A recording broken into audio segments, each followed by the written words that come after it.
The manager be a friend no Accîdent nyame Lilwin nya accident no ese odi or PRO for Lilwin ese no this statement no the buy no it lacks knowledge nyansa nim managers no mo kwa abusua no ho no yes some do small boys enti pani bi enim a odu ho no manager no na ofa sika se wo ba wudi amayemle osika onim se enye sa na ye no obi be wu a okoma ne yakọ na wo po kase na ye nim process na aba because ye na ekoye afa ni ate nti ba betie ni esi na ye bu ye chi yakọ ni akwahwe ni ebetimi aye e de abo abusua ye nkwase me komasika number 2 oma releasing 2 press statements ni nyina ya bola and bomb press statements ni nyina e focus on what the country called Ghana not Accîdent no owuye so ati ase ebi wo focus on Lilwin ya wepra to the sense almost say some ba wu a ye so no ye prepra ye nonsense Ghana's movie industry is dead eniama miensa in a good Ghana movie industry story number 1 a script writing they be am say for a movie to be movie it needs to follow a pattern or storyline Ghana ye movie no any storyline ye start ya unim baby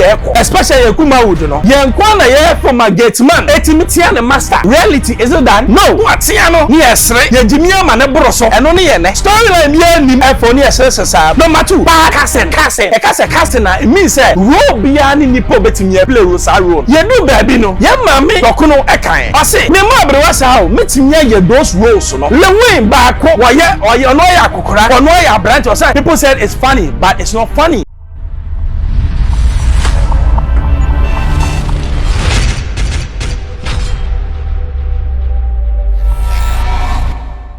Xposed ye chinye bambros usham na from ya mejo so ene de ye keka training news nsema ekoso a ye nyina ye hu bi for the past week or so asema Accîdent ne wo Ghana pa ye Lilwin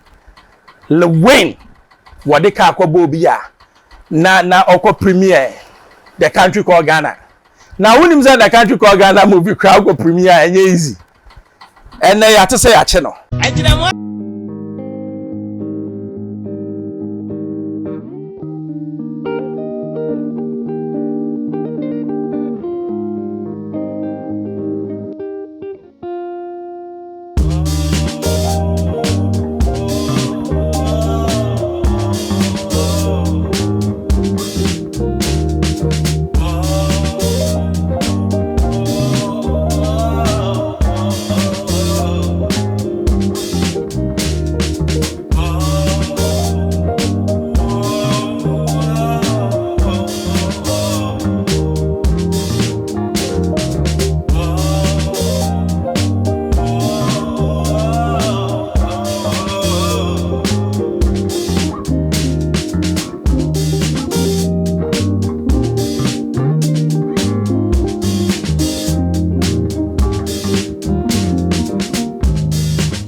after 1 week after na police etimi ko make statements na me won say bebreka bi niam nko yie intima started from the state of the Ghana's movie industry fa na wo Ghana's movie industry is dead that is the facts those times and ye share Jacko, ye share we na question and then you obiem is no more there Lilwin say or try to revive it I want your baby fee eniama miensa in the good Ghana music industry don't know the movie as a story number 1 a script writing they be am say for a movie to be movie it needs to follow a pattern or storyline Ghana ye movie no any storyline ye start ya unim baby eko especially ye Kumawood no yen kwa na ye for my gate man etimitia ne master reality is it done no no atia no ni esre ye jimia ma ne broso eno ne ye ne storyline ye nim enti nipa ni jimi saa na du ba bia nkofo na bra jimi no ye hunya sa bia nim ba me kese ni nyina na enye Kumasi Yongo was a classic example of a good Kumawood movie. Adentia because unya abakakra ebom. The scripting, the acting, and the niyama nyina no said this is well thought out. Obiya ye serious in the movie. Enti some movie no me sha me say no. Ghana film industry had what a chance, but and then you. Yes, from there for near SSR. Number 2, bad casting. You can say casting, it means that role beyond in the poverty me a play Rosario. No, you do baby no. Ya mami dokuno ekan. I say, me ma bre was how metimi ye those roles no. Lilwin baako or you know ya kokora. One way a branch or say people said it's funny, but it's not funny. It's not real. It's a new baby no. I didn't see a new way and yet only a dinner yet. Say ohina, ese ohini nya some figure bi. Say get mana, ese onu sunya figure bi. Untimi kan che me say ade bia ye obi akeke no baba ye. Eno so ka ho na egu Ghana film industry no. So what I say. Now, the third one is what we call bad management. Now, when I started Lilwin assembly war, the manager be a fano, Accîdent nyame, Lilwin Accîdent no. I saw the PRO for Lilwin. I said no, this statement is bad. Statement not the bad. It lacks knowledge. Nim.